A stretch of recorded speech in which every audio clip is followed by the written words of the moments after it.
Number 3، جمعہ کے آداب میں یہ بھی ہے کہ آدمی جمعہ کے دن خوشبو استعمال کرے، عطر وغیرہ لگائے اور مسواک کرے، منہ کی بدبو بھی دور کرے اور جسم کی بدبو بھی دور کرے۔ اللہ کے رسول صلی اللہ علیہ وسلم فرماتے ہیں ان ھذا یوم جعلہ اللہ عیدا للمسلمین، آج کا جو دن ہے اللہ تعالیٰ نے مسلمانوں کے لیے عید کا دن بنایا ہے۔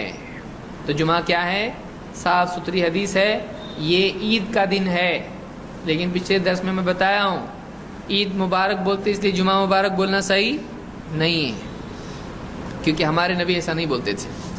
فمن جاء الى الجمعۃ فلیغتسل، لہذا جو کوئی جمعہ کے لیے آئے وہ غسل کر لے۔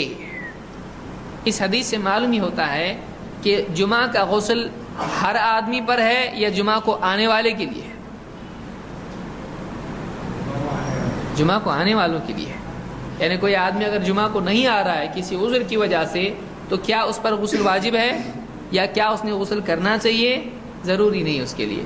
تو جو آدمی نماز کے لیے آ رہا ہے یہ حکم اس کے ساتھ جڑا ہوا ہے کہ اسی لیے آپ نے فرمایا فمن جاء الى الجمعۃ، تو جو جمعہ کے لیے آئے وہ غسل کر لے، یعنی جمعہ کی نماز کے لیے جو آئے وہ غسل کر کے آئے۔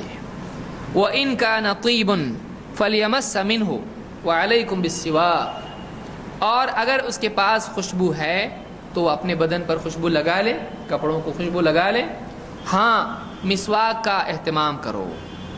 تو کتنی چیزیں معلوم ہوئی؟ نمبر 1 غسل، جو پچھلی حدیث میں بھی ہم نے دیکھا، اور یہ اس کے لیے ہے جو جمعہ کے لیے آئے۔ نمبر 2 خوشبو لگانا، اور نمبر 3 مسواک کرنا۔ تو یہ 3 چیزیں ہیں جو جمعہ کے دن خاص طور سے آدمی کو کرنا چاہیے۔ مسواک کس کو کہتے ہیں؟ لکڑی ہوتی چھوٹی جس سے دانت صاف کرتے ہیں، اس کو مسواک کہتے ہیں۔ بہت سارے لوگوں کو معلوم ہی نہیں ہوگا، اس لیے کہ نسیہ منسیہ یہ عمل ہو چکا ہے تقریباً۔ اس کو امام مالک نے موطا میں اور امام شافعی نے روایت کیا ہے، اور ابن ماجہ میں بھی ابن عباس سے روایت موجود ہے، اور شیخ الالبانی نے اس کو صحیح الجامع صغیر میں صحیح کہا ہے، اور اسی باب میں ابو سعید خدری رضی اللہ تعالیٰ سے بھی بخاری مسلم میں حدیث موجود ہے۔ تو جمعہ کے دن خوشبو اور مسواک کا اہتمام کرنا چاہیے۔